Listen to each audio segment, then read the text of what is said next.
de volta com o Educador em Entrevista, aqui na companhia da psicóloga Valéria Giglio Ferreira, a gente falando um pouquinho a respeito de relacionamentos, e o Júnior aqui, né, ele está dizendo que, na opinião dele, as novelas atrapalham muito nos relacionamentos, né, com muitas cenas de traição, as pessoas vão dormir perturbadas com isso, né, sem conseguir digerir esses relacionamentos da ficção.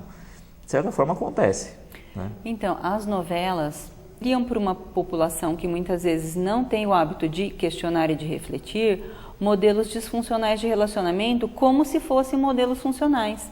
Então as pessoas precisam de modelos. E elas vão se espelhar nos modelos da novela, que são modelos patológicos, doentios, disfuncionais, e tentar viver aquilo. E aí a novela acaba, antes de mostrar as consequências, ela mostra um modelo, mas ela não mostra a consequência daquele modelo. Então as pessoas vão repetir um modelo, mas aí na vida real elas vão lidar com as consequências. E muitas vezes isso, né? De certa maneira eu vejo que o meio dramático, a novela, o espetáculo teatral, às vezes ele tem essa possibilidade, né, de trazer discussões da modernidade, da atualidade para a cena. Eu acho que muitas vezes o meio audiovisual hoje ele está trazendo personagens e não mais discussões, né? Porque às vezes era rico o processo. Sim. Né? A gente pega todas as referências. Quando levanta a pauta, o problema da novela Exato. É que ela define o que deve ser a pauta. Então ela não está levantando um tema, ela está levantando uma visão de mundo. Uhum.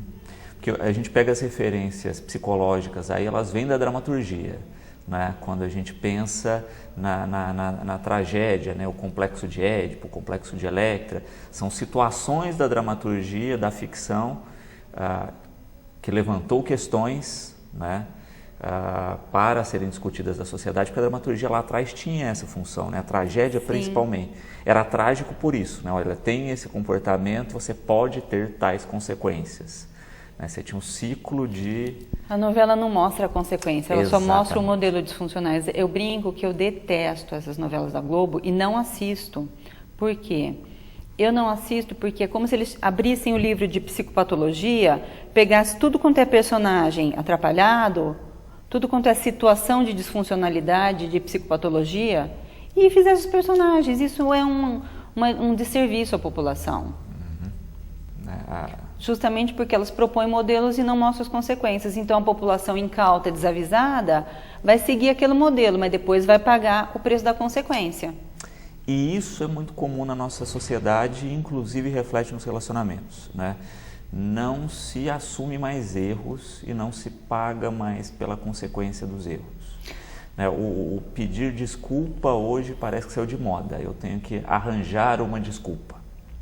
Então, as pessoas se iludem achando que as coisas não têm consequências. Sempre existe uma consequência e aquela consequência ela vem, sabe em que momento, Luciano? No momento em que a pessoa, o inconsciente confronta a pessoa. A gente pode fugir de qualquer coisa, mas não fugimos do nosso inconsciente. Quando nós fazemos alguma coisa que prejudica, quando alguém faz alguma coisa que prejudica o outro ou a si mesmo, em algum momento vai haver um confronto com o inconsciente. Então, é uma ilusão achar que as coisas não têm consequência. Tudo tem consequências, boas ou ruins. As boas também. Você planta uma coisa boa, vai dar uma consequência boa. E aí é isso, né? A gente acaba vendo na questão do relacionamento. Hoje a gente tem o pula-pula do relacionamento, né? Estou num relacionamento, estou insatisfeito com determinada situação, ao invés de resolver esses problemas, né, que estão me deixando insatisfeito, eu pulo para outro relacionamento, aí nisso surgem outras insatisfações e a pessoa fica... repetindo o mesmo problema, porque é igual na escola, você tem que aprender a equação de primeiro grau, não aprendeu, vai ficar repetindo até aprender. Não, mas hoje na escola a gente tem progressão continuada, o sujeito sai analfabeto funcional. O exemplo não foi atual, digamos que era assim, então. O sujeito sai analfabeto funcional com o diploma na mão. E é o que está acontecendo com o relacionamento, né? A gente tem um analfabetismo funcional de relacionamento, a gente não aprende a se relacionar. Sim, porque mudou o modelo e então as pessoas não sabem o que fazer agora no novo modelo. Isso é uma coisa interessante também, que é muito em cima dessa mudança histórica que a gente vê essa enormidade de modelos de relacionamento, porque vivemos uma fase de experimentação. Moradia conjunta, moradia em casas separadas, casamento desse tipo, casamento daquele tipo. O leque se abriu. A história vai fazer a triagem. O que vai ficar? Vai ficar aquele modelo de relacionamento que primeiro ele for econômico, porque a vida é econômica. Relacionamento que gasta energia mais do que o ser humano dispõe não vai permanecer. Por quê? Porque não é viável.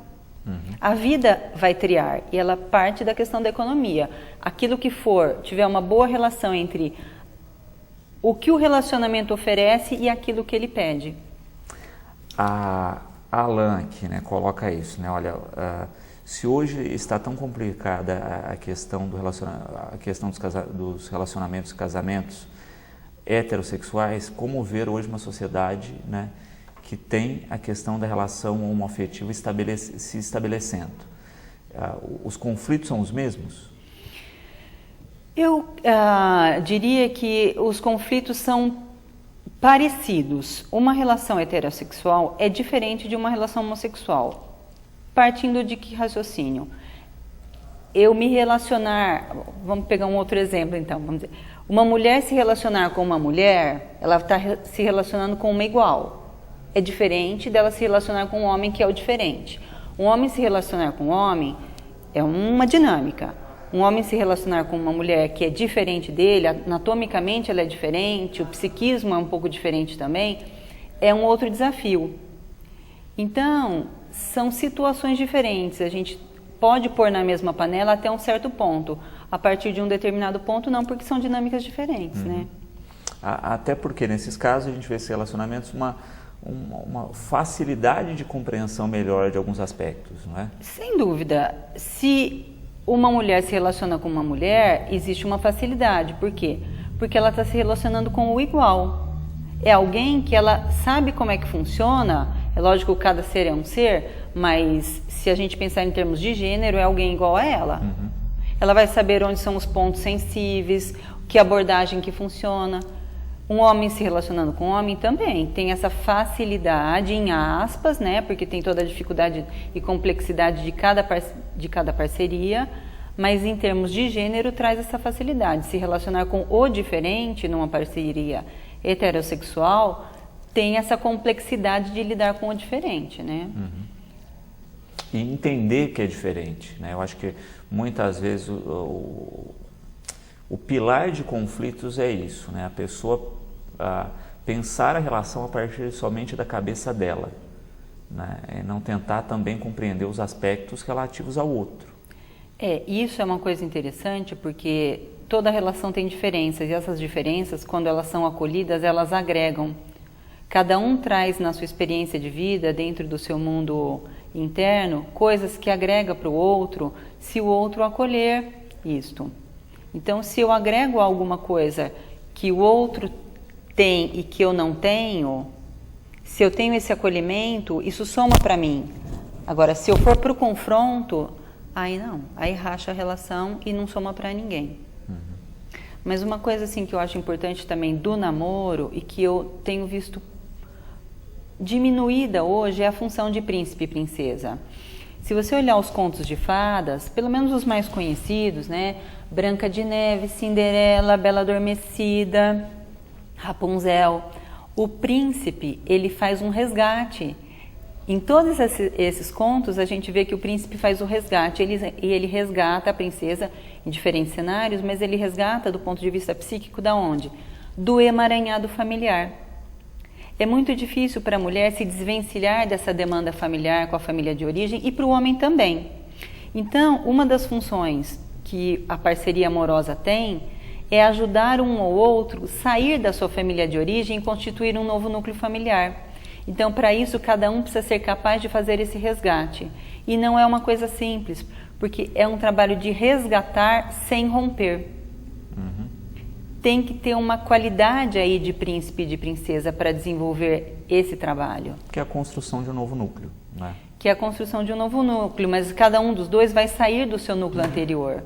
Então tem um parto nisso, né? E a soma desses dois núcleos numa nova identidade, né, nuclear aí. É um parto em relação às famílias de origem e o nenê é a nova relação, é a nova a nova família que está nascendo. E a gente vê isso até no conto de fada da atual, né? Quando você pega o Shrek lá, tá a princesa, você vê que ela tem toda a possibilidade de sair daquela torre e se livrar da situação. No final das contas, ela que acaba se livrando e resolvendo, mas ela espera ser resgatada.